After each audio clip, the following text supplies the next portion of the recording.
name is Allie, and I just want to welcome you to this Monday's live paint along. So if you are new, if this is your first time watching, I do these weekly paint alongs every Monday at 5 Eastern. And we always do a different little sample painting. So we work in series, and we're actually finishing out our final floral painting series. So today we're going to paint this really pretty sunflower image. And I've had a lot of fun doing this with so many of you. Hi, Joan. Yeah, as you all are jumping in here to watch the demo, I'd love for you to say hi in the comments. Let us all know where you are watching from. We have people all over the world watching these every week, which is pretty amazing. And I am absolutely honored and I love it. Hi, Teresa in Minnesota. And also, if you are new, you might not know exactly how this works. So I always like to kind of go through this right off the bat. So you guys can watch these anytime. You can watch them as a replay or you can watch it live, and it's totally free to watch it. But many of you like to paint with me. And so what I do is I offer a download of the outline. So I offer a sheet that you can print. That's exactly 8 by 10, the size of our panel. And then you can just use transfer paper or color the back and trace over it, which gives you the same outlines that I have. So if you're interested in that, you can always find those on my website, so you can still go back and do this one afterwards. So my website is just Allie K Studio. And I know a lot of you already got the download for today. So also in the comments, let me know if you are painting live with me, because I always love seeing that. I tell you guys this every week, but it just makes my week when we finish up the hour-long demo and then I start seeing all of your posts, because we have a group that we put these in. It's a public group called Allie's Paint Friends. And so everybody posts their paintings in the group afterwards, and it is so much fun to see what everybody comes up with in just an hour. So that's the fun thing about this, is you don't have to be intimidated. I know I paint fast, but you know, we just get it done in an hour and it's done. You know, I don't want it to be something that you feel like you have all this anticipation for. It's just an hour and we're gonna do it. All right, I see Dawn is painting with me. Awesome. Hi, Patty. Thank you everyone for dropping your hellos into the comments, and I'm sure everybody is ready to get started. So let's do it. All right, so as I mentioned, I've got my outlines. Oh, I see Robin is painting along. Yes, Robin, I love it. All right, I'm gonna move the camera in a little bit here so we can get a little closer. And I know it's kind of nice to see my palette, so I'm gonna try to adjust it so you can see the palette and the reference image.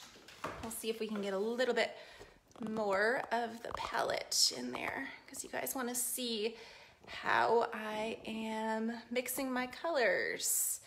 Let's see. Hi, Angelica and Terry. So many of you are all watching. Okay, this looks pretty good. I think you all can see the reference image, the palette, and my painting. Hi, Judy. Thank you for sharing this. Yes, I always ask at the end if you had a good time, if you would share it, and I always appreciate that, but I'm trying to remember to ask you to please share it during the demo. If you're having fun and enjoying it, you can just hit that share button so that others can see it too, and I'm always very appreciative. All right, so I traced my outlines, and then I painted over them using a skinny little script liner brush like this. And I treated myself this past week and got myself some new brushes, and it's like a whole new world. I'm loving it. So I painted over these outlines using a kind of grayed out purple that I made from alizarin crimson, Payne's gray, and white. But if you don't have those exact colors, any kind of neutrally purple tone made from any red and blue is gonna work just fine. And then add some white so it's not too dark. And I forgot to mention, I am using golden fluid acrylics. These are my paints of choice. I love these. You'll see how pigmented they are and how wonderful they are. Let's see, Jean says she signed up for the Photoshop class. Wonderful, Jean. I am thrilled. So many people signed up for that class this weekend. I was blown away. If you guys don't know, I launched a new class that teaches painters how to use Photoshop to edit their paintings. So you can see this reference image is pretty edited. I simplified it, I cleaned it up, I enhanced the color. And so I did all that in Photoshop beforehand, which makes it easier for me to create a really nice painting. So that is why I wanted to put that class out, and I'm excited to be sharing that information with so many people now. All right, so let's get started. I'm going to use, let's see, I'm gonna start with a number 4 flat tip brush. These are Blick Essentials brushes that I'm starting with right now.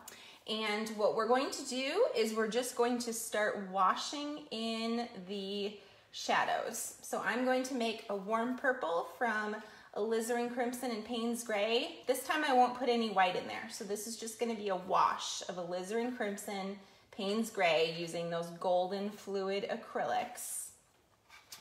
And I am just looking for shadows of dark, shapes and shadows. I'm not worried about the actual colors of things, just looking for shadows.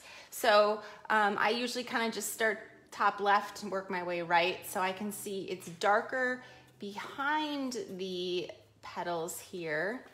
The background is darker than the petals, so I'm just washing this in behind it because I'm comparing shapes.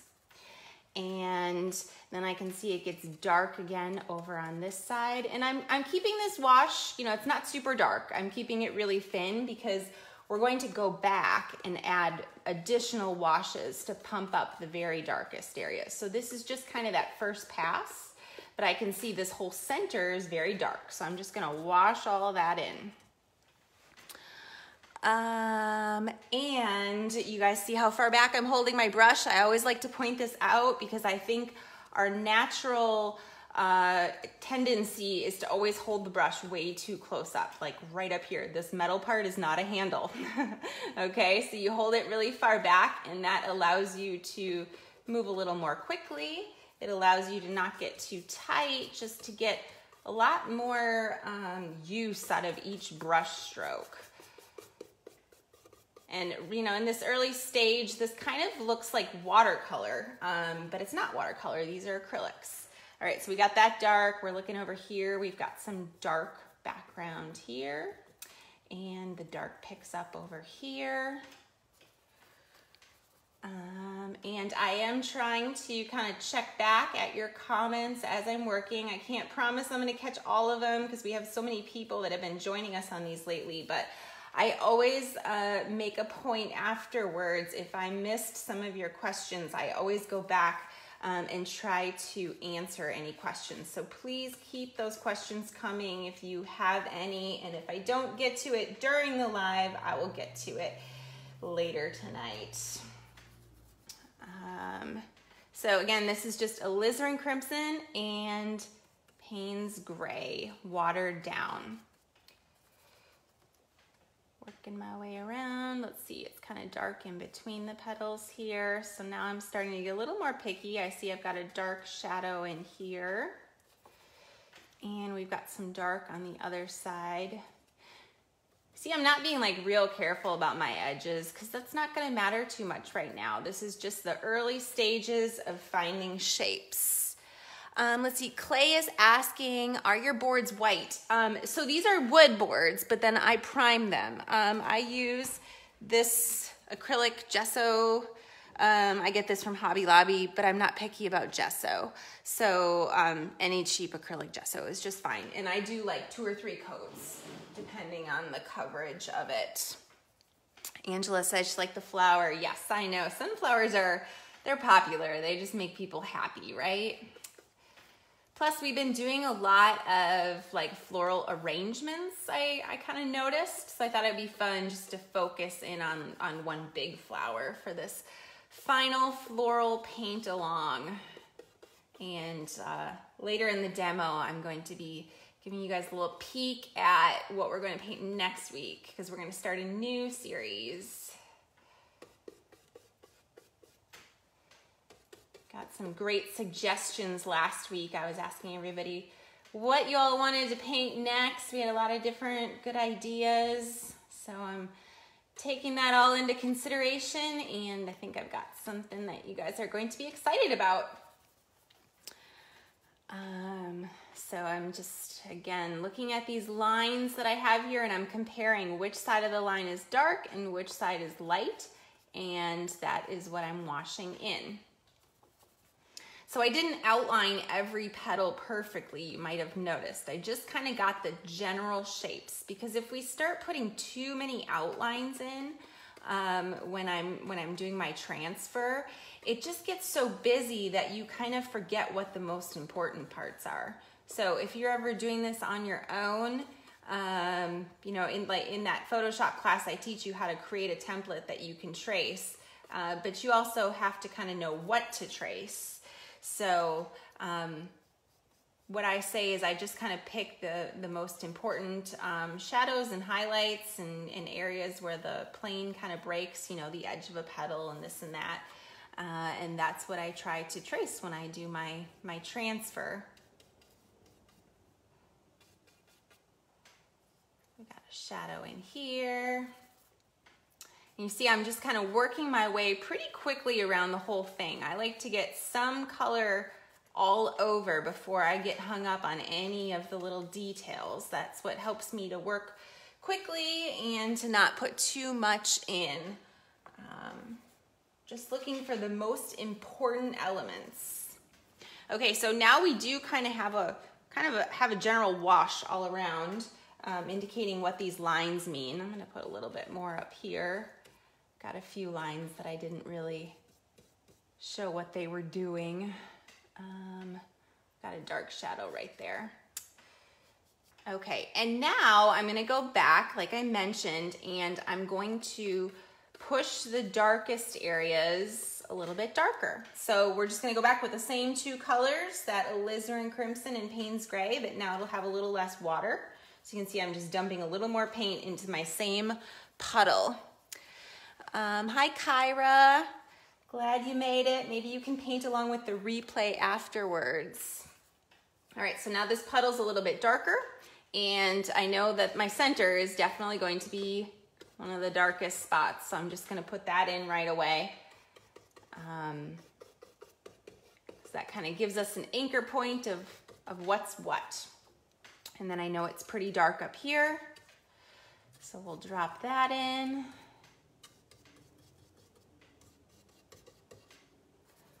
I am really excited for this one.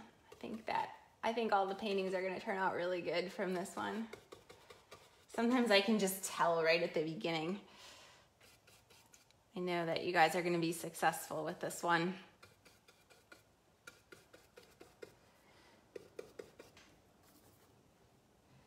I'm just kind of pushing my way, not being too careful about these shapes. You can see I'm kind of twisting my brush different directions to keep it natural. You don't want to get too calculated, and that's where holding your brush further back helps. Okay, so we got that all a little bit darker. Amy's asking, how much water do you add to the paint? It's pretty watery. I mean, I don't really have a recipe. I don't know if you can see from my puddle, but it's pretty soupy. But then I kind of scrape the edge of my brush on my palette here, and then just go back with just the tip. That helps me to control how much is on my brush, even when my paint is very watered down. So now let's see, in the background, I'm looking for the areas that are the darkest. Pretty dark over here.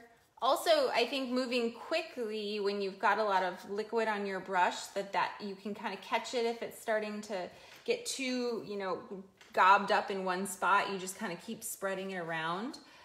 So that's another benefit of, you know, just kind of moving quick and keeping that brush flowing.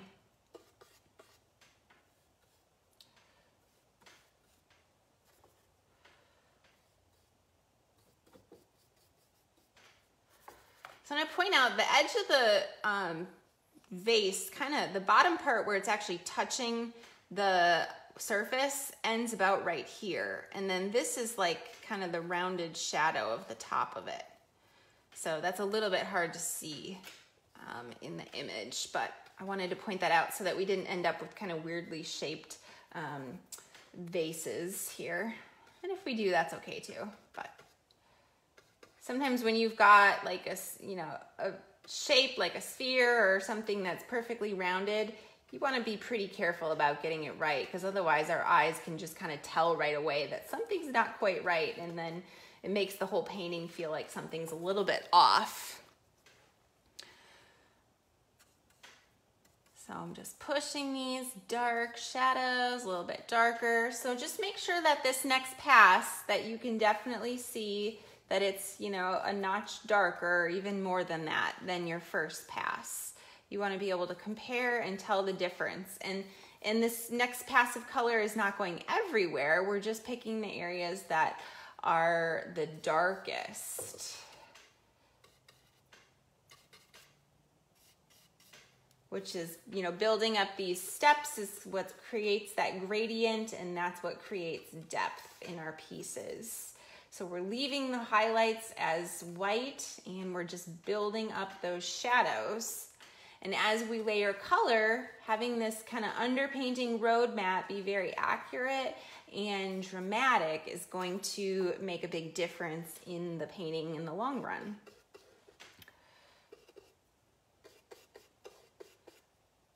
Missed a kind of a shadow there. Pushing this a little bit darker. And as we build up the shadows, that first passive shadow doesn't feel as dark anymore because we have even darker shadows to compare it with.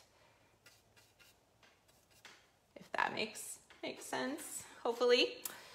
All right, moving along. So I think I'm gonna do one more pass of even a little bit darker. So now I'm gonna go in with almost completely straight paint, barely any water in there, because then it'll look almost black. And I should mention that I don't ever buy black paint. I don't think there's any reason for it. I always mix my blacks because making a really dark, intense purple is just going to be a lot prettier in your painting than using black paint. Sometimes if I want it to be a little less purple, I might add some phthalo green in there, which is like a deep, intense emerald. So that will neutralize it a little bit. All right, so I'm just gonna lay this down nice and dark in my very darkest places, but this is just nice and inky black, or it's kind of a reddish black, but I like more of a reddish black. That's just kind of my preference. Hopefully you all can see the difference here. I know we get some somewhat funny glares sometimes, so I know that's sometimes a little tricky to see, but I hope you can see the difference of this next pass of color.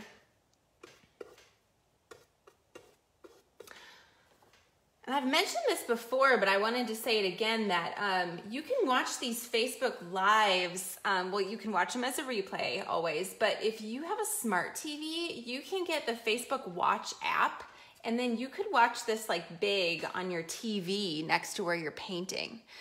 So that might be a great way. You know, you could always look at your reference image on your iPad, and then you could be watching the demo on your TV. So that might be helpful for somebody that wants to do it that way.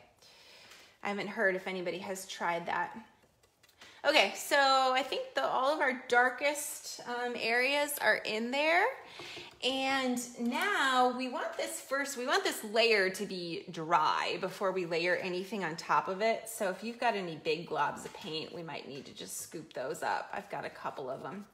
And what we're going to do is we're going to do a wash of a complementary color underpainting because we want to cover up all the white. So we're going to pick opposite colors.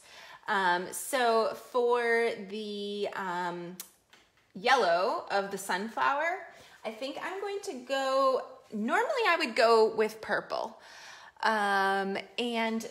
But I think I want to change it up a little bit. So normally I would probably use permanent dark violet, and I love that color, and Many of you have seen me use it over and over again as an underpainting, but I think I'm gonna mix, I think I'm gonna do magenta, quinacridone magenta with just a little bit of permanent dark violet. I'm just gonna play around a little bit.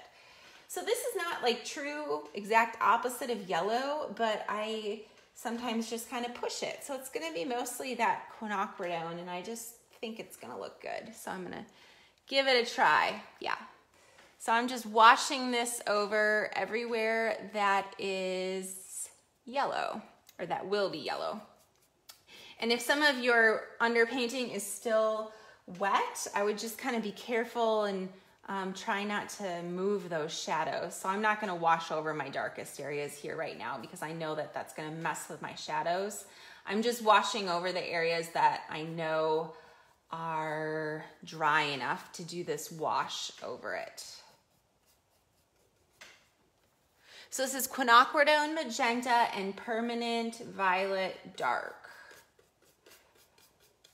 And I switched to a bigger brush. See, I have my 8 now because this just allows me to have the paint pretty watered down and to just kind of keep moving around.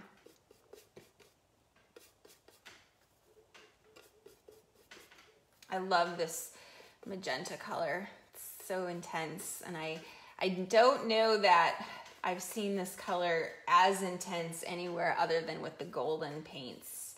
I know I always say if you don't have golden, it's okay. I still want you to try it out, even though I think golden is the best. And sometimes you could substitute other colors, but with this magenta, I think it might be tough. You could just maybe try the purple instead if you didn't have the magenta. And the purple would look really nice too. Okay, so got that wash of magenta in there, and hopefully that underpainting is continuing to dry those shadows. Got any drips? I'm just kind of trying to catch them a little bit. It's not the end of the world if you got some drips. Okay, so the jar is pretty much blue tones. So I think for the jar, I'm going to do my burnt orange recipe. So for burnt orange, I like to make that using alizarin crimson and Hansa yellow opaque. So mix those two together and it makes kind of a nice like mustardy burnt orange. I'm going to wash that in over the vase area, just going right on top of those shadows. Hopefully yours are dry. If you don't have alizarin crimson, you could just kind of make an orange with whatever red and yellow you have, but then maybe add a little bit of brown to it just to dull it down a tiny bit. You see, I'm not being careful about my edges. I'm kind of letting the background colors mesh right into the petals because that's going to be fun. And up at the top here where we've got blue in the background and green in the background, we're going to put this same burnt orange and alizarin recipe. I might add a little more alizarin to it, but we're going to do that same thing over the areas that are green in the background because green and blue are very similar. They're both in the same family, so they both will be contrasted by this nice burnt orange color, really nice. Getting those little windows between the petals. And then when we layer the blues and greens on top of these, it's really gonna pop. It's gonna be really nice. All right, we've almost got all of our white covered up. We still have to do something in the center here, but my dark's still kind of wet, so I'm gonna wait for a second there. Let's see, Elena says, how do you finish if you do of the sides of the panel, because my brush strokes bleed to the sides when I paint. So I just pick a solid color and I paint the edges of my panel that color. I usually like a solid dark. So yeah, I usually pick, like for this one, I'd probably pick a solid dark, you know, almost in the center of the sunflower there. All right, so down here, we kind of have like a neutral grayish tone. It's warmer than the vase. So I'm going to put down a cool underpainting for the area, the surface that the sunflower is sitting on. So I'm going to do phthalo blue green shade for that. I'm gonna wash that in. Phthalo blue is a very intense color, so you just need a little bit of it, and then I'm watering it down a lot. And I'm just washing that in down here. You can see it's very staining. But this is gonna look nice because we're gonna layer some of this into the top layer of color, so it's gonna look good together. And actually, I think it'll be fun to put some of this blue in over the center of the flower, because the center is gonna be a brown tone, so blue will contrast that. So let's wash this over the center too. Hopefully your center is dry enough if you're painting with me live. So we're just gonna wash this in, and then we're gonna get to the really fun part where we're gonna start actually creating this flower. We've got our underpainting all layered in now. Okay, there we go. It's all pretty wet, but we're gonna keep moving. I think the magenta areas are dry, almost dry. Hopefully they will be by the time I mix up my yellow.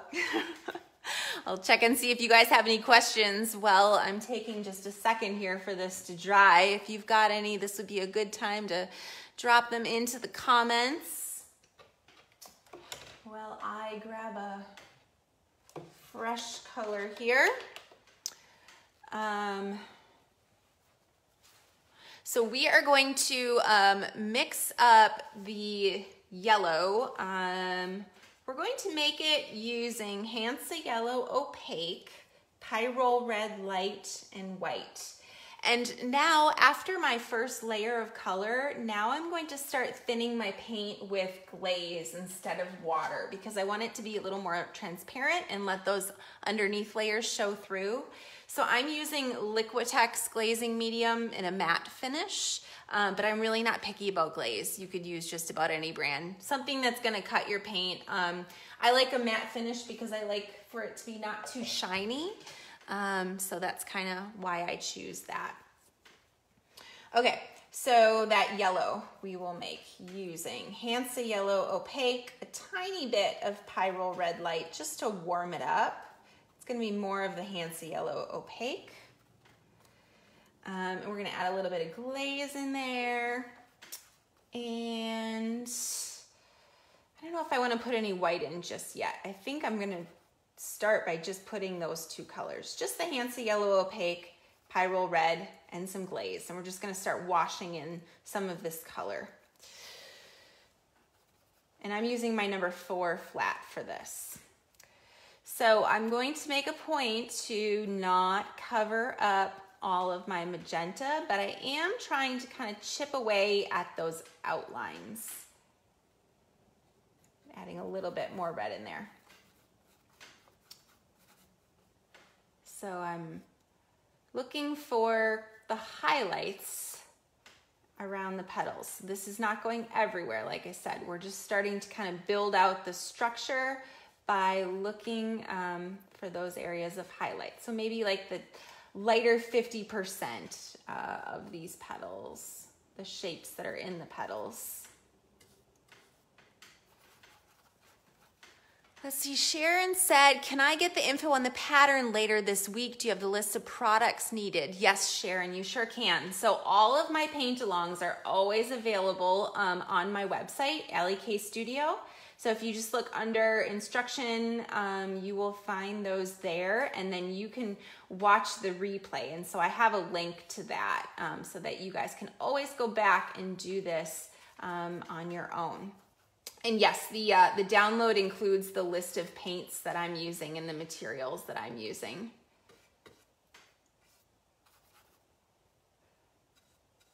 So a lot of people like to go in and they might just go get the whole series of florals and then kind of work on them, you know, at their leisure when they have time. I think it's fun to kind of work in these series where you can get a collection of paintings together that all look really nice together and just kind of flow and make sense. And it's kind of fun to have them as a group. I know I like to see my work as a group in a series.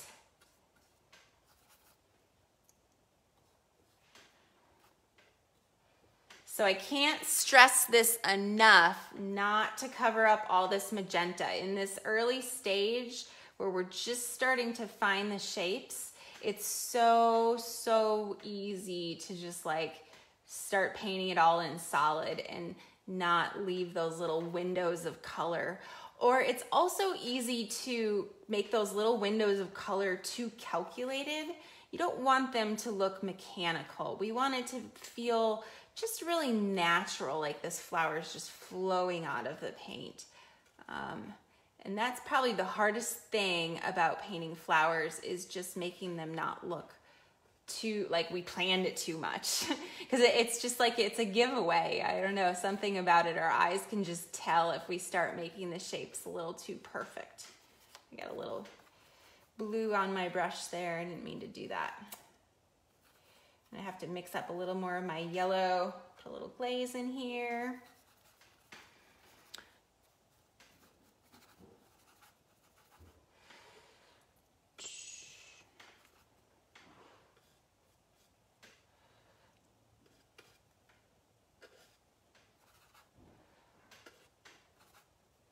So I'm just kind of working my way around, looking for those areas of highlight. And then the nice thing about acrylics is that this is going to dry really quick, and then we can go back and pull out the areas that are a little bit brighter. So we can layer over it. And hopefully as you're doing this, you're going to start to not see those outlines so much anymore, that they'll just kind of start to melt away.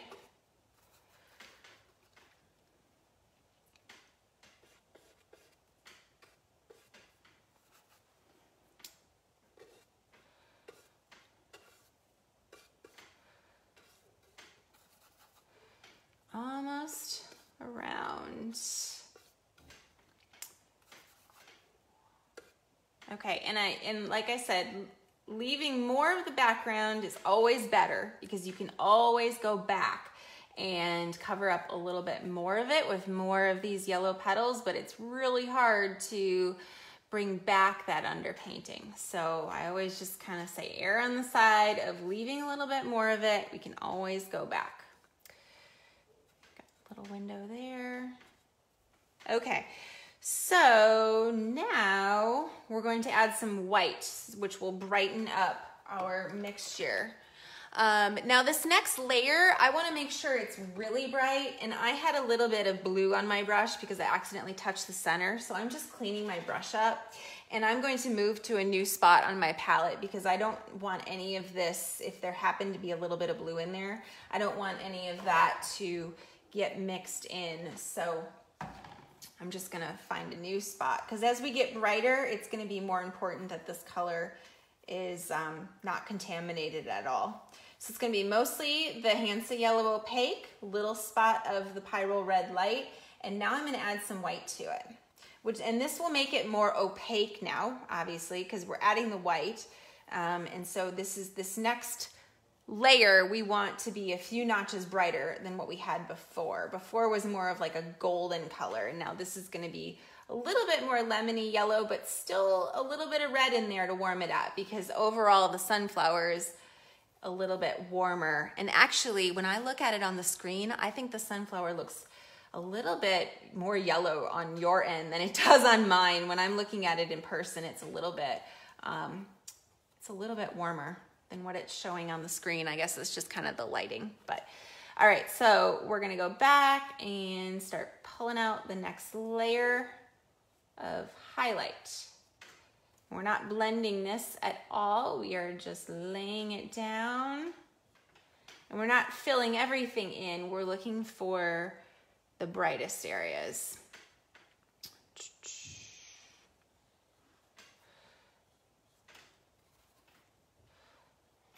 Might have gotten a little too bright. I'm gonna put a little bit more red and yellow back in. I had maybe just a pinch too much white. Sometimes you don't know until you get it on there. You just have to try it.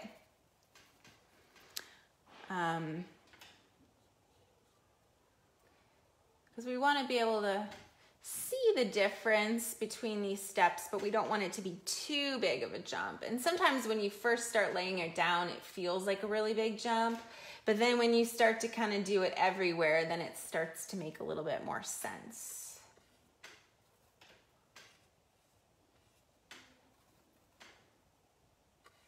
And as you're laying your brush strokes down, think about the direction of the petals. You wouldn't want to like necessarily go across the petal. You're kind of thinking about having these brush strokes flow with the direction that the petal is going. It doesn't have to be perfect, but I do think it makes a difference to have that kind of show in your brushwork. And with this style of painting, we're trying really hard to show off that brushwork, so we might as well have it work for us.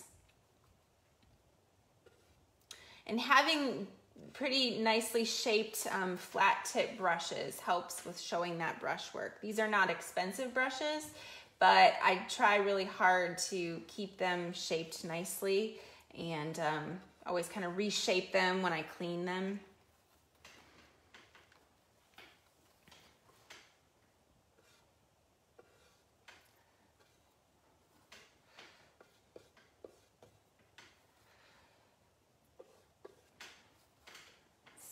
Starting to look more like a sunflower.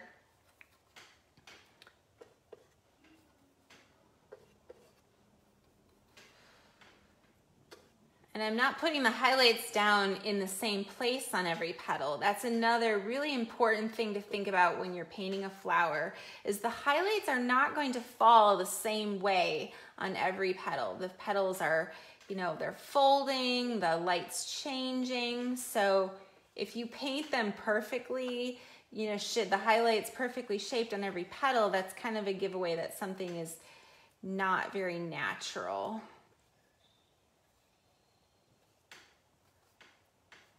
You don't want it too perfect. Maybe I said that already in this demo. I don't remember. I obviously feel very passionately about it. All right. So a little bit more. Oh, I went into my other puddle there. Puddle or petal? All right, we're getting there with this. I think I want to move on to a new area, just kind of keep this going, not to get too hung up on any one thing. We'll come back and add some even brighter highlights, but I want to keep it moving. So let's go right in and do the center, because I think that's gonna, you know, make it just feel really complete. So we've already got the darks built up, and we're just going to work on this kind of ring coming from the center that's going to be lighter. And normally I'd probably use burnt umber light for this, but I realized I forgot to include that in the list of paints that I'd be using. So I'm not going to use it. I'm going to mix it in case some of you don't have burnt umber light.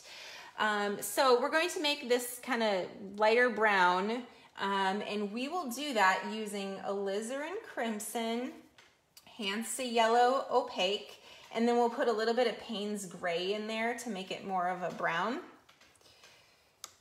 And that's also a little bit greenish, so maybe add a little bit more of that alizarin crimson. So you can always make your browns. You don't really have to have brown, but I do like the burnt umber light. It's a nice color that I use a lot in skin tones. So now I'm just going to kind of dance this little bit of tone around here, leaving some of that blue underpainting. Don't make this like a perfect ring. Also, it gets a little bit fatter on this side. It's a little skinnier over here. So kind of be aware of that. We don't want it to be too perfect of a ring. That's important. And then we've got it, so it's a little bit more of a solid ring here, but then we still have some of it kind of dancing around the edges of that center. So I'm just going to kind of speckle that in. I'm going to switch to a slightly smaller brush, or maybe even a little bit smaller. This one's maybe a little too small, but it was clean. So this is just gonna kind of soften the edge here. And then we will go a little bit lighter yet, but we're just kind of building up this texture, changing the direction of the brush strokes.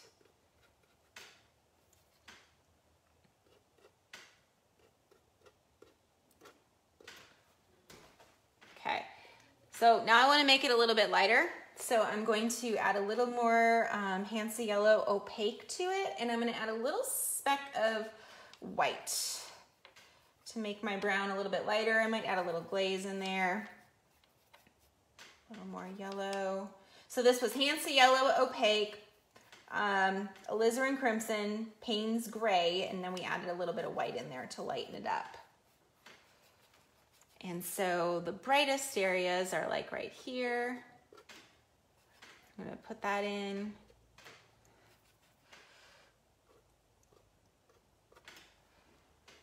We've got some little bits that are kind of light around the edges. Add a little more alizarin crimson because it feels a little too green to me. So you can kind of play with your brown tones. You don't want it to be too brown, or I mean too green or too red. Just kind of play around with what seems to work with the image. Okay, I want to add some brighter highlights right here, but I want my brush strokes to be a little bit stronger, so I need to go to a bigger brush because that one was too small. So I want a couple of nice bold brush strokes right where that highlight is.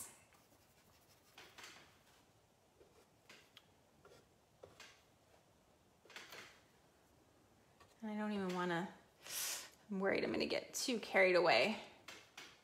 So I think I might stop there. Some of this is getting a little bit muddy because it's not dry, so I'm going to let that be for right now. And I want to cover up a little bit more of this blue. So I'm going to go back to my recipe before that I made the brown, which was the pyrrole red, alizarin crimson, Hansa Yellow, and Payne's Gray. And I'm just gonna put a little bit more of that brown to cover up some of my blue there. I had a little too much left. Okay, that's good for right now. Alrighty, coming together. So now let's drop some of our background color in here. Let's start with the vase. So we've got some kind of gray blue tones in the vase. So we're gonna make our gray from Payne's Gray and white. Maybe we'll just start there. I'm gonna see how that looks. Payne's Gray and white. Yeah, I think, and then we're gonna add a little bit of glaze in there.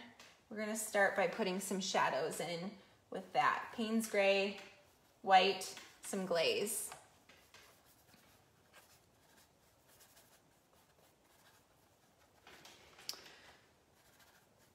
All right, so we've got some kind of dark shadows in there, and we do want to leave that orange underpainting again. Don't get too carried away covering that up.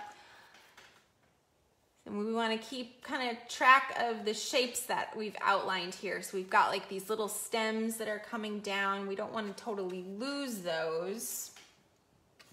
But we do want to start covering up a little bit more of this orange because it's kind of distracting. We want this to look more like a glass vase here.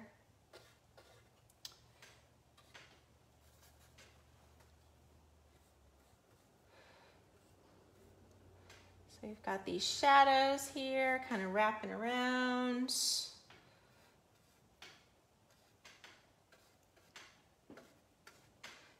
All right, a little of this down on the bottom.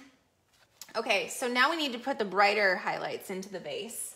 So I'm gonna add some more white to my Payne's Gray recipe, but I'm also gonna add a little bit of the phthalo blue. Phthalo blue is that intense blue, so I'm just like hardly gonna touch it. And I'm going to put a little bit of that in. You'll see that's a very intense blue. So we'll use this to start pulling out some of those highlights in the reflection. And one thing about reflections is don't be afraid to have a lot of contrast when you're doing reflections. Reflective surfaces like water and glass, they do have quite a bit of contrast. And so we need to be able to show that to have it look natural.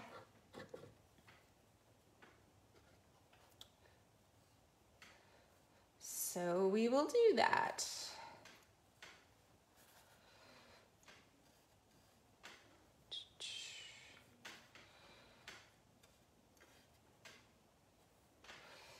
All right, got kind of a shape down there.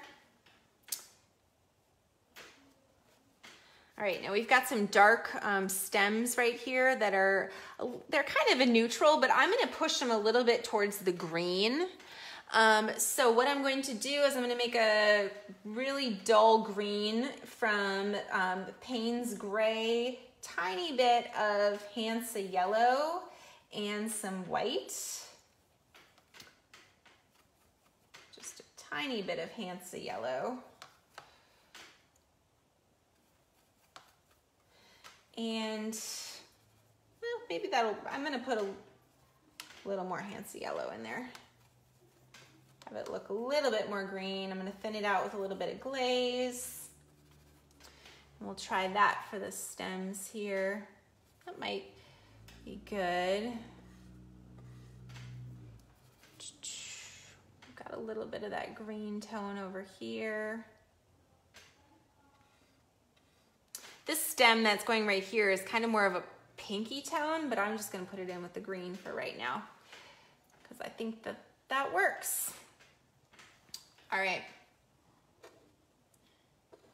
Sometimes you just got to do the color that works for your painting, not necessarily what you see. Okay, so now this blue that's in the background is really taking away from the blue vase. So we need to get this blue in the background to be more of like this warm neutral color. So I think we're gonna make our warm neutral, I'm actually gonna make it a little bit warmer than what I see here because I don't really have a whole lot of color. It's showing up a little bit warmer over here. I'm gonna kind of match this color a little bit more closely. So it's gonna be more of like a peachy brown, I guess, because I think that's gonna look better against the blue vase. So I'm going to make that peachy brown using some pyrrole red, Hansa yellow opaque, some white, and a little bit of Payne's gray. A little more pyrrole red. So this is gonna be kind of like a warm tannish brown. I'm gonna add some glaze in there to thin it out. Add a little more white.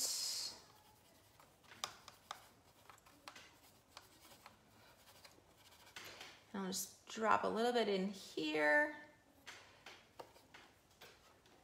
But we still want to leave that blue underpainting.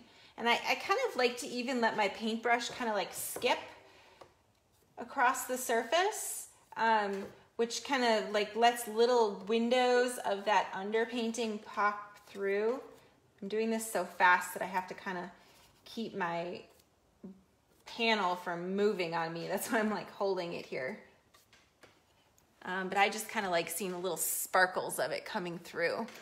Now up here we've got like this kind of halo of blue that's wrapping around the flower. I'm not going to put that in quite yet. I'm going to, let's see, I'm going to make this a little darker. My neutral color here. I'm going to add a little bit more Payne's gray to it.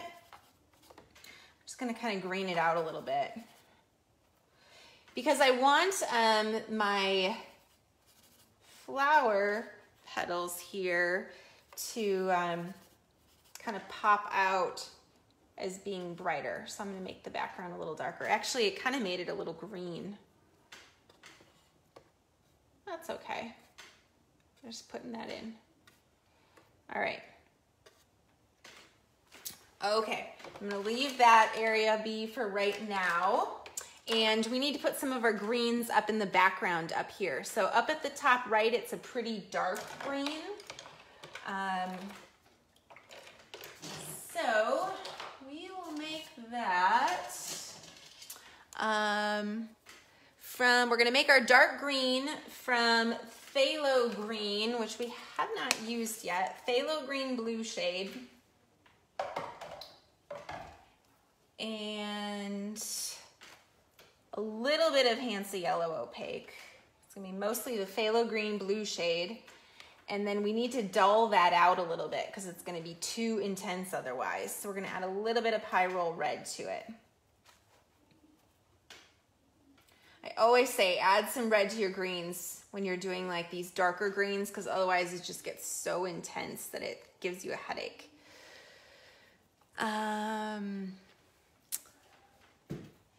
So I'm gonna drop this nice dark green in up here, leaving some little windows of the underpainting. And just those couple little bits are gonna really make those petals pop out at us. We've got a little window here of green. It's got some dark right here. We've got a green leaf down here where we can put some dark in. And that just makes those petals really jump. I'm gonna bring this one down a little bit too. Okay, now up here, this green is lighter.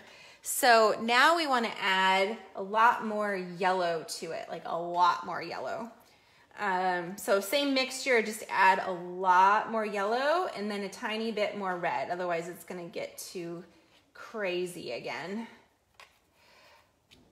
I love Hansa yellow opaque because it's such a strong yellow that it really does what you need it to do. Somebody told me they weren't able to get it, that it was like on back order, but I found it on Dick Blick. So if you're looking, they do have it at Dick Blick. Okay, so some of these bright greens we will drop in up here. We're gonna put a little bit over here. And I'm gonna put just a tiny bit down in the vase too. I don't really see it down there, but I want to put a little bit in. And maybe I want to do one little dash of it over here because this feels a little too dark over there. Just one little dash. Okay, that's coming together. It's starting to look how I want it to, but we're not quite there yet. I'm gonna look at our time. Okay. We've got like a few more minutes to do some final touches. Okay, so I want to pull out the brighter highlights in the yellow flowers here. So we're gonna go back to the same recipe we were using, which was Hansa yellow opaque, pyrrole red light, and white. I'm gonna get some clean Hansa yellow opaque because mine's contaminated. And we're gonna pull out just the very brightest yellows. So I'm even gonna go to, well, I can use this little spot, I guess. I didn't have that contaminated. My white's a little contaminated, so I'm gonna grab some fresh white. I'm using titanium white. And then just the tiniest little speck of that pyrrole red to warm it, pyrrole red light to warm it up a little bit. Just a tiny little bit. Okay, and then we're gonna see how this looks. Oh shoot, I had a little bit of green on my brush.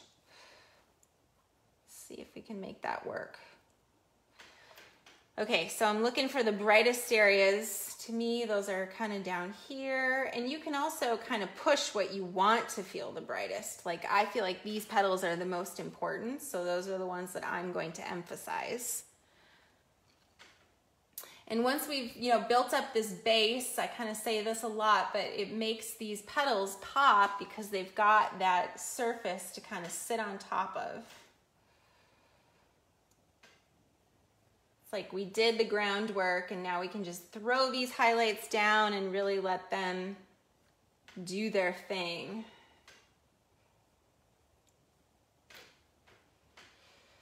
It's pretty bright up here. But we don't want to put these highlights everywhere, right? because then they lose their impact if we put the same highlights everywhere. So we're just going to look for the areas that we feel are the most important to include them.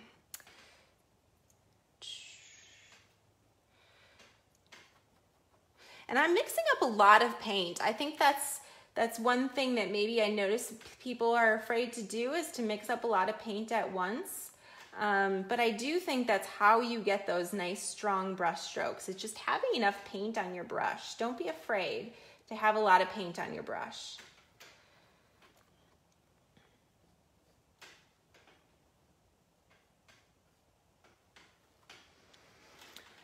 All right, so what else do we need to do? I'm kind of squinting to see, like, what else do I want to include? What else do I feel like is important to have in this piece?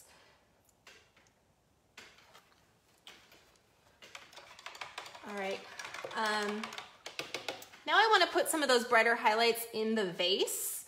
We're gonna do like some brighter blue highlights in the vase because that'll stand out a little bit more. So we're going to make those brighter blue highlights. We're still gonna use the same recipe we were using before, which was Payne's gray, phthalo blue, and white, but now we're just gonna add more white and maybe a little bit more phthalo blue because that's kind of that intense blue. So I'm just gonna push that a few notches brighter than what we have down there already. I'm gonna look for where are those areas that are the brightest. It's definitely over here. And these highlights over here are a little bit more on the neutral side, but just for the sake of time, I'm gonna drop them in using this bright blue because we don't have all night and I wanna get these highlights in. So maybe if I was doing this, you know, not a demo painting, just on my own, I might tweak that color over there. But it's more important that we get the highlight in than that we match the color exactly.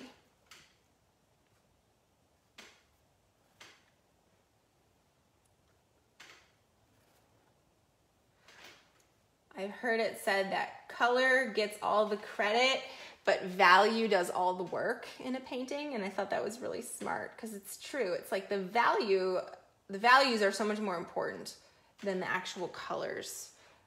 But color is what we see and what everybody loves. Okay, we got some of those highlights in. All right, now I want to put some sparkly blue around the edges of our petals here. And I want this sparkly blue to be even more intense than the blue that's down here. So I'm going to do that using just phthalo blue and white. So now there's gonna be no Payne's gray. This is gonna be just the phthalo blue and white, which will make it more intense. And I switched down to a smaller brush for this. Not that you have to, but I was using kind of a big one. All right. So we've got one more leaf here that I didn't include, but I'm just not going to because I don't want to worry about it. Not that important. Add a little more blue.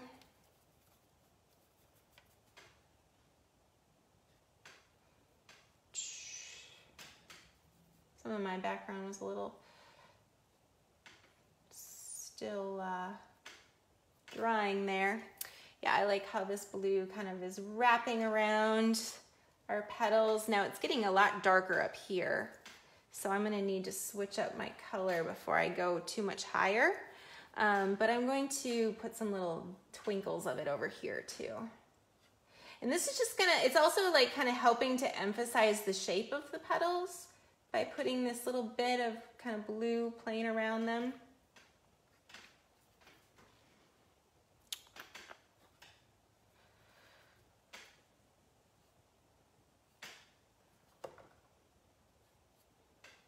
Maybe we'll put a little, ooh, no, I don't want to do that. I was going to put a little in there, but it's too bright. We could maybe do a little bit over here where it's a little bit brighter, but over here it was too dark to add some of that blue.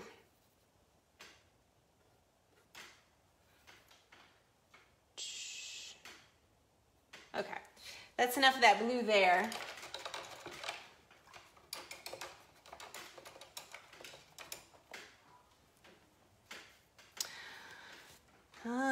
I know it's 6 o'clock, but I want to do just a few more things. You guys know I always do this at the end.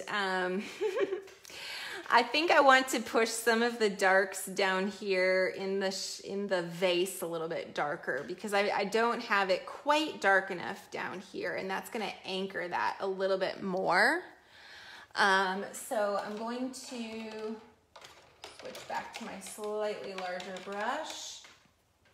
And I'm going to push this really dark shadow that's down here. I'm going to make that using Payne's Gray, and we'll use a little bit of alizarin crimson and just a pinch of white. So this is going to be kind of like a dark purple.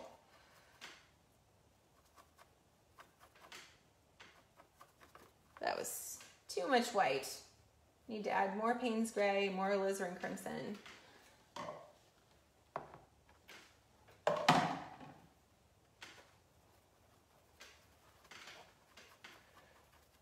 Okay, let's see how this dark looks. So down here is where we're missing like a dark shadow. Yeah, we needed this to like anchor it. It just didn't seem right. And then it's pretty dark up here. I'm gonna make this little stem darker. Got a little dark bit in there. So sometimes as you're layering colors, you just start to kind of like miss some shapes because you put so much in. So sometimes I just have to like kind of go back and clean up and reevaluate where the shapes are important and what needs to be in there. So I think that helped. Oh, that's right. Someone said, yes, did you announce what the next series will be? Okay, yeah, we're not quite done with this yet, but I'm going to show you really quick before.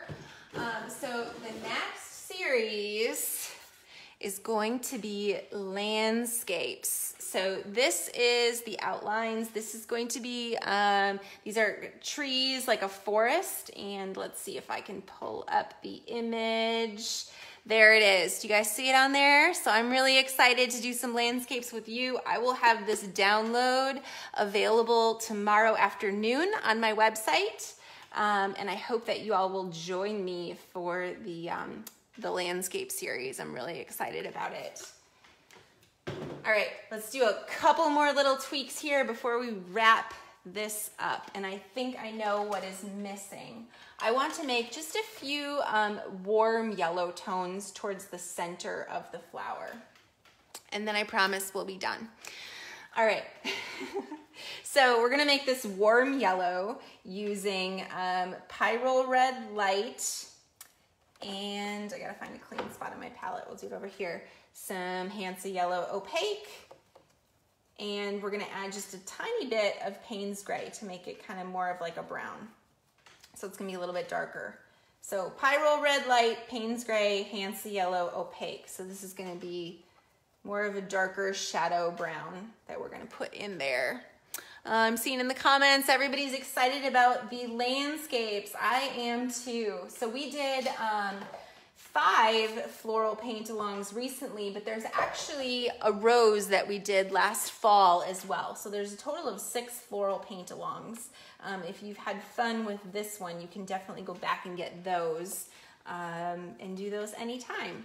So I don't know if you guys can see this color. This is kind of like this mustardy, warm color that I want to drop in. I'm just going to put this into some of the shadows, overlapping some of the purple that I left in the shadows, but not all of it. I'm just gonna put a little bit of it in. I think this is just gonna kind of warm it up nice because some of those shadows were like just purple and they needed a little something else. Yeah, I like this. This is just kind of like anchoring the yellow a little bit more.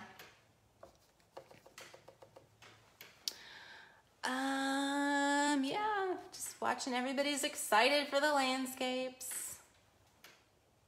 Me too. Okay, yes, this was the missing part, was this warm shadow tone. So if you missed it, again, it's Hansa yellow, Payne's gray, Pyrrole red, and some glaze.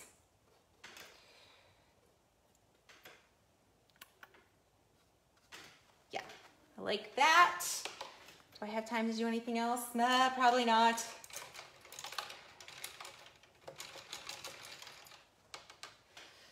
Maybe just one more little dash of bright green up there. I'm gonna make my green a little brighter. I'm going back into my same puddle of green and I'm just adding some more white, or some more yellow and a little bit of white. I just wanna add a little sparkle of green. Just a little bit up there, because I like lime green. I just feel like it's nice. And sometimes just the tiniest little bit is all you need to make it do something fun. Yeah, I like that little bit of green. Do I want to put it anywhere else? No, I'm not going to put it anywhere else. Okay, all right, guys. Wait, one more. When I squint, I realize it's not quite bright enough right here. So I need to go back to my brown puddle. I'm just going to add a little white and put one more little dash of a brighter highlight. Yeah. That just needed to be pumped up a little tiny bit more. Just don't know until the end sometimes. Yeah. But I'm not doing this ring all the way around because it's darker up here. You see, that's in shadow. So it's only down here where I'm going to do that little bit of extra bright. Okay. Gonna be done. All right, give you guys a closer peek. There's how it turned out. Thank you again, everybody, for joining me tonight. I am always grateful when you share these paint-alongs, so if you would please hit that share button, I would be very grateful. Very happy to have more and more of you watching this every week and joining me. And again, you can still get the download for this on my website. You can get all the floral downloads. Just looking at your questions, let's see. Joan said, would you list exactly, trying to go back. Would you list exactly what the wooden surface is from Jerry's size?